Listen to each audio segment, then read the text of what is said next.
Okay, so get ready because we are diving into some dense stuff today. We're really getting into your research on nationalism and empires, Yeah. specifically that Imperium or Nationalism PDF. Right. And, we're not just defining terms here, we're talking about forces that have shaped civilizations, which, come on, that's way cooler than just like dictionary Yeah, definitions. absolutely. And I think what's interesting about this one is it kind of bucks the trend of the traditional like this versus that Mine narrative too. that we see so often today, especially in, kind of the modern political landscape, Yeah. where it's like nationalism equals good and empires are bad. Totally. It's like they're permanently in the boxing ring or something. Yeah.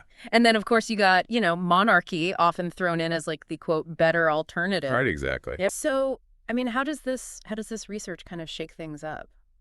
Well, I mean, to your point, it really kind of it makes the argument that the relationship between nationalism and empires is a lot more complex than just good versus bad, and that they're not even necessarily inherently opposed to one another.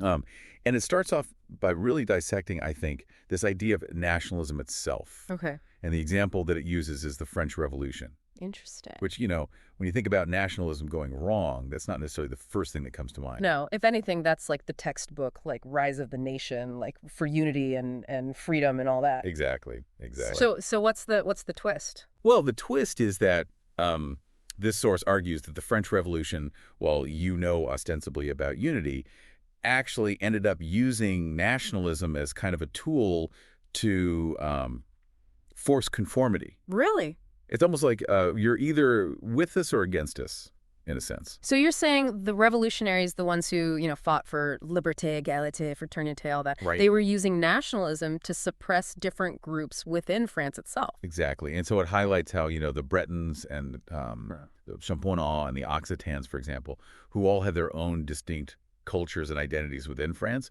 were essentially told, nope, you're all French now. Everyone needs to get on board with this. Huh. That's a side of the French Revolution I feel like we don't often hear about. Right.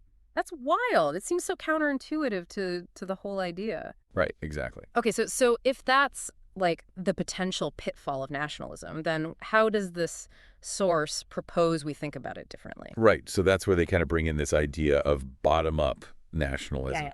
which is essentially, this idea that true nationalism isn't something that's kind of imposed from the top down by a state or, a revolution. Yeah. It's really about a shared heritage, common values, mutual interests that kind of bring people together organically. Yeah. Okay, so not forced conformity, but a shared sense of belonging, something like that. Yeah. What's that look like, though, in a practical sense? Can you give me an example? Well, I think a good example is how the source compares English, French, and Polish identities. Okay. So each one of those is distinct, obviously, right? Yeah.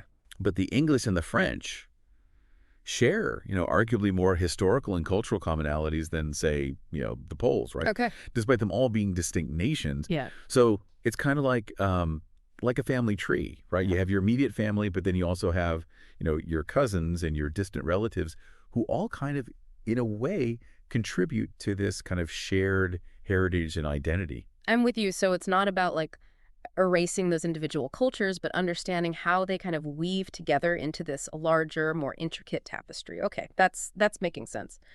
But what about empires? How does this source look at their role in all of this, especially given that we often see them as like the antagonists to national identity? Well, it actually kind of flips the script on that too, because instead of seeing empires as being inherently opposed to nations, it actually argues that they often emerge as a natural part of these kind of historical cycles, Right. driven by shared goals or circumstances. Now we're getting into it. This is where it gets really interesting for me. So what does that mean, historical cycles? It sounds like empires aren't always the bad guy here. Not necessarily. Yeah. So think about it like this. Sometimes you have different groups, sometimes you even, entire nations that realize, hey, we have a common enemy. Or, hey, we have this shared need for trade. Or maybe they want to spread a certain ideology. So these shared goals often lead to different groups unifying under a powerful leader or system, right? And that's often how empires are born. But what this source argues is that once those initial goals are met or those circumstances change, empires often, they tend to break down. And from their remnants, new cultural and national identities often emerge. So it's not about empires being good or bad on their own, but almost like this force that rises and recedes throughout history, kind of like the tide. Right. Are there examples in history where we see this in action? Oh, absolutely. I mean, look at the Roman Empire, right? Yeah. For centuries, it unified these vast territories, all these different cultures, Yeah. under one banner. Right. But eventually it had fragmented, right? Yeah. And guess what sprang up from its ashes? What's that? New and distinct national identities. The Franks, the Goths. Eventually, of course, this leads to nations we know today, right? Yeah. France, Spain, even England. Right. Out with the old, in with the new. Exactly. Yeah. Exactly. And the cycle continues. I can already see how this connects back to that idea of bottom-up nationalism you were talking about earlier. So if empires are part of these historical cycles, where do we fit in? I mean, are we in this modern globalized world, are we headed for a new kind of empire? Now you're asking the really big questions. Somebody's got to ask them. Right. And what's so fascinating is that this source, it doesn't shy away from connecting these patterns to, to the present day. Hmm. In fact, it makes a pretty bold claim. It suggests that globalization itself has many of the characteristics of an empire. Hold on, I gotta catch up here. So you're saying that globalization, with its like interconnectedness and shared economies and in many ways shared cultures, you're saying that's an empire in the making. How so? Well, let's think about it, right? Yeah. Think about some of the defining features of empires that we see throughout history, right? Right. You often have, centralized power structures. You have this cultural influence that reaches beyond traditional borders, right? All right. Wow. And you even see, efforts to create these sort of homogenous systems and values. Now, consider how globalization, in many ways, kind of mirrors those traits. You know what? You're right. I never thought of it that way. I mean, we talk about the global village and how like we're all so connected now, but I mean, if you view it through that lens, it really does make you think twice, doesn't it? Exactly. About the implications and everything. And this is where it gets really thought-provoking, right? Because if we entertain this idea, right, if globalization is a form of empire, what does that mean for the future of nations, right? Yeah. Does this spell the end of those distinct national identities that we were talking about? It really does. I mean, is that what this research is saying? That like that's it for these distinct national identities, the ones built on this whole, idea of shared heritage and values, are they just going to fade away?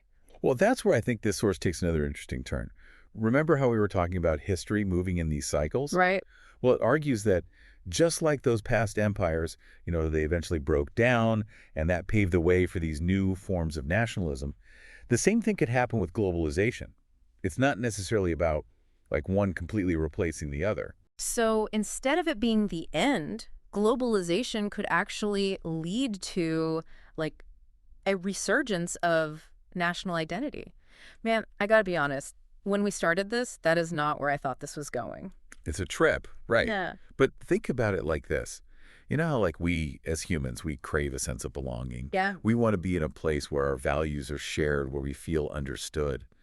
And so when those needs aren't being met on that like larger scale, whether it's by these large systems or structures, we naturally start to, look a little closer to home, right? Sure, yeah. And that's what this source suggests could actually fuel a resurgence of nationalism in the future. It's not necessarily about, rejecting all the progress that's been made through globalization, but more about like finding that balance. Okay. The way to hold on to what makes us unique while still being a part of something bigger. That makes sense. It's like when you travel to a new country, right? And it's like so amazing and everything, but then you kind of start craving that home-cooked meal. Yeah. Or like that park you always go to, You remember those little things, those things that make home.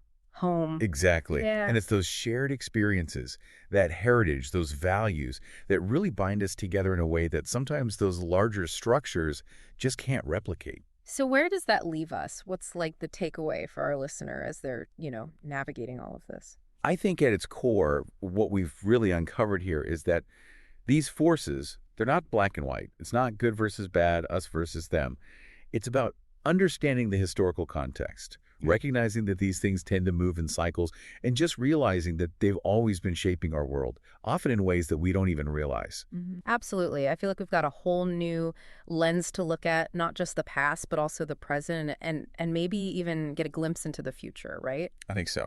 So, to everyone listening out there, we'll leave you with this. As we're all like trying to figure out this crazy, complex, interconnected world, What role do you see for nationalism? Is it a dividing force? Is it a relic of the past?